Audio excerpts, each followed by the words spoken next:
আচ্ছা, গতদিন আমি এদেরকে অর্থাৎ মাধ্যমিকের যে ব্যাচ রয়েছে সেই মাধ্যমিকের গতদিন আমি যে পরীক্ষাটা নিয়েছিলাম সেটা হলো ইতিহাস দ্বিতীয় পর্যায়ক্রমিক মূল্যায়ন।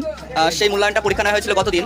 তো সেই পরীক্ষায় মোটামুটি সবাই বেশ ভালো রেজাল্ট করেছে। ইতিহাস পরীক্ষা বলে কথা, ইতিহাস অনেকের কঠিন লাগে, তো তার সত্ত্বেও এরা কিন্তু যথেষ্ট ভালো রেজাল্ট করেছে মোটামুটি সবাই। তো তার মধ্য থেকে এবারেও স্পেশাল একজন রয়েছে, ঠিক আছে, যে কিনা ফার্স্ট হয়েছে এবং আরও আছে যে সেকেন্ড হয়েছে এবং আরও আছে যে থার্ড হয়েছে। তো তাদের প্রত্যেকের নাম আমি বলছি এক এক করে। তো এই পরীক্ষায় যে প্রথম স্থান অধিকার করেছে সে হলো অভয় দাস। একটু দিতে তাকাবে অভয় দাস প্রথম স্থান অধিকার করেছে। কত নাম্বার? 39, 39, অর্থাৎ 39 এবং হাফ এই নাম্বার পেয়েছে অভয়। এবং তারপর দ্বিতীয় স্থানে কি আছে?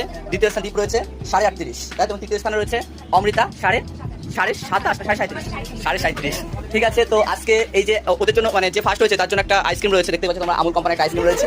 তো এই প্রাইসটা আজকে দেবে, মানে আমি দেবো না আজকে, এই যে ব্যাচের মধ্যে থেকে একজন দেবে। তো দেওয়ার জন্য আমি যাকে রাখছি সুমি চলে আসবে। তো সুমি এই প্রাইসটা অভয় হাতে তুলে দেবে। এখন ফার্স্ট হয়েছে যে অভয়, সেই অভয় হাতে পুরস্কার তুলে দিচ্ছে সুমি। সবাই হাত তালি দেবে একটু।